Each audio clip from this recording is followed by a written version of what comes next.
Em um confronto sem precedentes entre o setor corporativo dos Estados Unidos e a Casa Branca, o diretor executivo da Ford Motor Company, Jim Farley, emitiu um alerta severo sobre os mais recentes planos tarifários do presidente Donald Trump.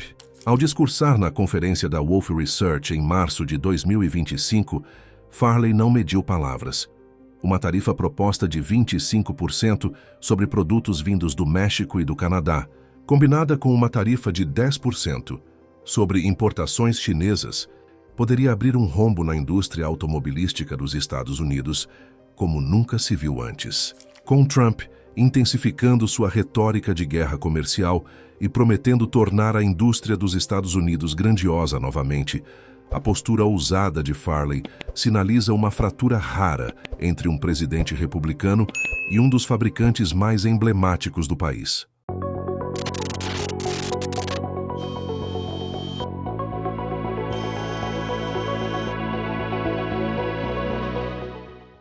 À medida que o debate se desenrola, as apostas não poderiam ser mais altas, não apenas para a Ford, mas para trabalhadores norte-americanos, consumidores e a corrida global pela liderança nos veículos elétricos. Jim Farley não é político nem ativista, é um empresário, pragmático encarregado de conduzir a Ford, empresa fundada em 1903 por Henry Ford, em uma era de competição feroz e rápidas mudanças tecnológicas. No entanto, em março de 2025, Farley se vê em Washington, Distrito de Colômbia, reunindo-se com legisladores e autoridades do governo para transmitir uma mensagem que reverbera em todo o coração industrial do país. As tarifas de Trump são uma ameaça direta aos empregos e à manufatura norte-americana. Se isso persistir com México e Canadá, significaria bilhões em perdas para a indústria automobilística doméstica, disse Farley a repórteres após seus comentários na conferência com investidores. É um impacto enorme para os empregos nos Estados Unidos, e o governo sabe disso, assim como os líderes do Congresso. A urgência de Farley tem origem na proposta agressiva de Trump, revelada no início de 2025. Uma tarifa generalizada de 25% sobre todas as importações do México e do Canadá, dois dos maiores parceiros comerciais dos Estados Unidos, além de uma tarifa adicional de 10% direcionada à China. Trump apresenta a medida como um ato patriótico para proteger os trabalhadores norte-americanos, obrigar empresas estrangeiras a pagarem sua parte justa e ressuscitar a manufatura nacional. Não vamos mais deixar que outros países nos explorem, declarou ele em um comício em Michigan no mês passado. Um estado onde os empregos no setor automobilístico são vitais para as comunidades. É 25% sem exceções ou isenções, todos os países. Se for feito nos Estados Unidos, não há tarifa. Tudo o que você precisa fazer é fabricar aqui. Mas Farley vê uma realidade bem diferente. Estamos realmente ansiosos para trabalhar com eles de maneira positiva, para que possamos obter melhores resultados e empregar mais pessoas nos Estados Unidos.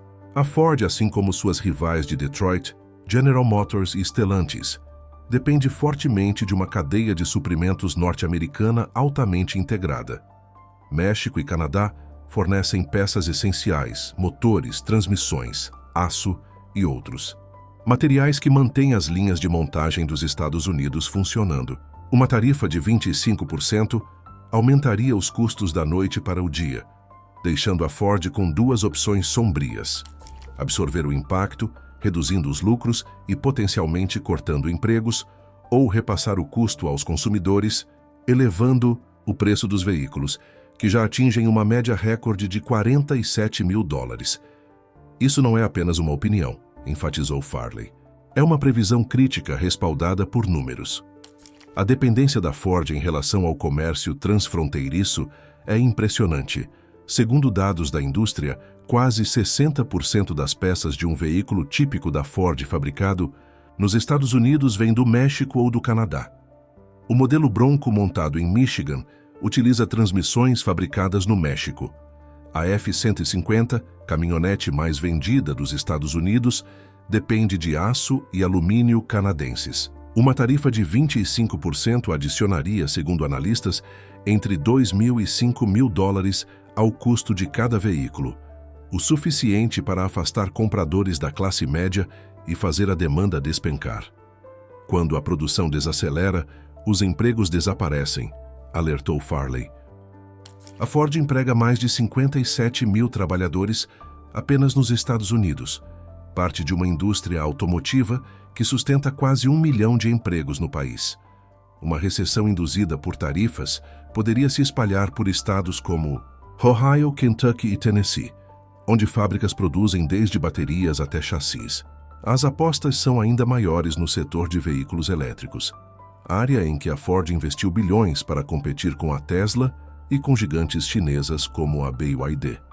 Farley apontou para as novas fábricas de baterias da Ford em Ohio, Michigan, Kentucky e Tennessee, instalações que empregam milhares de pessoas e dependem de subsídios criados durante o governo Biden para se manterem viáveis. O plano de Trump não apenas ameaça esses subsídios, mas também pode inflacionar o custo de componentes importados de veículos elétricos, especialmente baterias. A China, que produz 60% das baterias de veículos elétricos do mundo, já está superando os Estados Unidos na corrida pela energia verde. Uma tarifa de 10% sobre importações chinesas poderia desacelerar a produção de veículos elétricos da Ford, justamente no momento em que modelos como a picape elétrica F-150 Lightning estão sendo ampliados, potencialmente entregando vantagem a concorrentes estrangeiros. Esta não é a primeira investida tarifária de Trump. Durante seu primeiro mandato, ele impôs tarifas de 25% sobre aço importado e de 10% sobre alumínio em 2018, atingindo o Canadá, o México e a China, entre outros. Também travou uma guerra comercial mais ampla com Pequim, impondo tarifas sobre 360 bilhões de dólares em produtos chineses. Os resultados foram, na melhor das hipóteses, mistos. Embora alguns empregos no setor do aço tenham retornado, a Ford estimou que essas tarifas lhe custaram 1 bilhão de dólares em aumento de custos de produção. A General Motors alertou sobre perdas semelhantes e, em 2019, a Ford demitiu 7.000 funcionários globalmente, muitos deles nos Estados Unidos, à medida que as margens de lucro se estreitavam. Pequenos negócios, de agricultores a lojistas, também sofreram, já que a China retaliou com tarifas sobre soja norte-americana e outras exportações.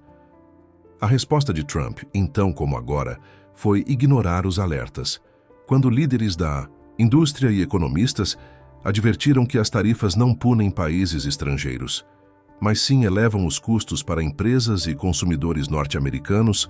Ele descartou as críticas. Guerras comerciais são boas e fáceis de vencer, tuitou ele em 2018. 7 anos depois, sua retórica permanece inalterada. Ao ser questionado sobre as preocupações de Farley na semana passada, Trump não ofereceu uma refutação direta. Em vez disso, dobrou a aposta. O Canadá deveria ser nosso 51º estado.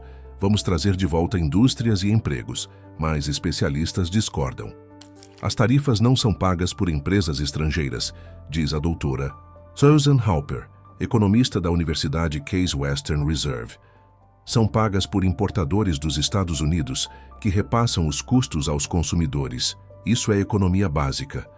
Durante décadas, as grandes empresas e o Partido Republicano foram aliados naturais. Cortes de impostos, desregulamentações e políticas trabalhistas favoráveis aos fabricantes tornaram o Partido Republicano um porto seguro para diretores executivos. Críticas públicas a um presidente republicano vindas de um titã corporativo, como Farley, são quase inéditas, especialmente no campo da política econômica, o carro-chefe do partido. Historicamente, a indústria automobilística prosperou sob lideranças republicanas. As restrições voluntárias de exportação de Ronald Reagan sobre carros japoneses nos anos 80 fortaleceram as 3 grandes de Detroit.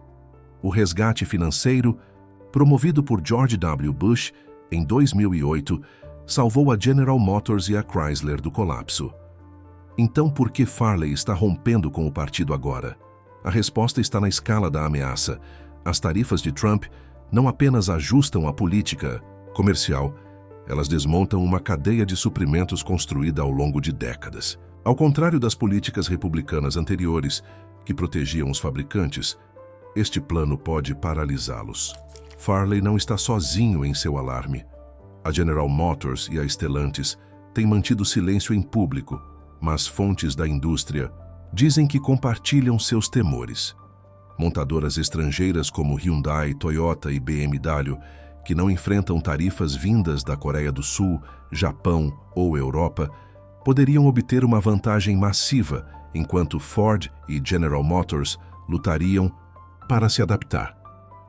Se essas tarifas forem adiante, os negócios norte-americanos vão sofrer e os concorrentes estrangeiros tomarão a dianteira, alertou Farley. Sua decisão de ir a público, em vez de agir por meio de lobistas ou acordos de bastidores, destaca a urgência do momento. Se as tarifas de Trump entrarem em vigor, as primeiras vítimas não serão os lucros de Wall Street, mas os norte-americanos comuns. Os preços dos carros podem disparar em milhares de dólares, tornando veículos novos inacessíveis para milhões. Os cerca de 1 milhão de empregos da indústria automotiva nos Estados Unidos, muitos deles em estados decisivos como Michigan, Ohio e Pensilvânia, estão por um fio. Pequenas empresas, já afetadas pelas ameaças comerciais erráticas de Trump, enfrentarão mais caos. O jornal The New York Times relata que as tarifas anteriores impostas à China mergulharam milhões de pequenos negócios em turbulência, e essa nova rodada pode ser ainda pior. E há ainda a corrida pelos veículos elétricos.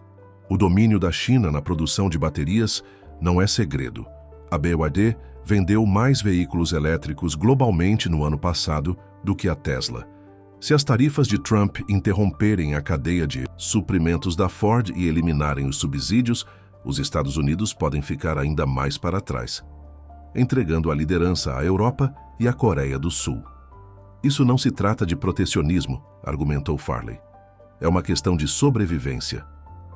Enquanto isso, a base de Trump aplaude o discurso América em primeiro lugar, mas a ironia é gritante. As indústrias que ele afirma defender, manufatura, agricultura, varejo, podem ser as mais atingidas. Trump se apresenta como um mestre das negociações, mas seu histórico empresarial conta outra história. De Trump Airlines à vodka. Trump, passando por seus cassinos em Atlantic City, ele supervisionou múltiplas falências, frequentemente prometendo demais e entregando de menos. Agora, com a indústria automobilística em risco, críticos veem o mesmo padrão. Será que ele entende as consequências ou simplesmente não se importa? Questiona Mark Zandandi, economista-chefe da Moody's Analytics. Seu histórico sugere que ele se importa mais com a aparência do que com os resultados. Enquanto os mercados oscilam, a queda de ontem no índice Dow Jones marcou o segundo dia seguido de instabilidade causada pelas tarifas. Trump não dá sinais de recuo. Em 31 de março, ele anunciou que duplicaria as tarifas sobre alumínio e aço canadenses, uma medida que surpreendeu os analistas. O apelo de Farley por reconsideração parece ter caído em ouvidos surdos. A história sugere que Trump só cede quando a pressão política se intensifica. Em 2018, ele suspendeu brevemente algumas tarifas após pressão bipartidária do Congresso. Hoje, com os republicanos controlando a Câmara dos Representantes e uma estreita maioria no Senado, essa margem de manobra pode não existir mais. O tempo está correndo. A equipe de Trump adiou por 30 dias as tarifas sobre México e Canadá. Uma pequena trégua que Farley classificou como desviar de uma bala. Mas, sem uma reavaliação significativa, a indústria automobilística dos Estados Unidos se prepara para o impacto. Os consumidores poderão sentir o choque nos preços já no verão. Trabalhadores em Detroit, Toledo e Louisville podem receber avisos de demissão até o outono, e a China poderá consolidar sua liderança em veículos elétricos até o fim do ano. E então, o que você acha? Farley está certo em soar o alarme? Ou a aposta de Trump é uma jogada ousada para reviver a manufatura norte-americana? Essas tarifas vão proteger os trabalhadores ou sairão pela culatra na economia? Uma coisa é certa: isso não é apenas um embate de políticas públicas. É uma batalha pelo futuro da indústria dos Estados Unidos. E Jim Farley, ao menos, não pretende ficar em silêncio. Obrigado por assistir. Enquanto estiver aqui, não se esqueça de curtir e se inscrever no canal. Clique em um dos vídeos recomendados na tela para mais informações incríveis. Nos vemos lá!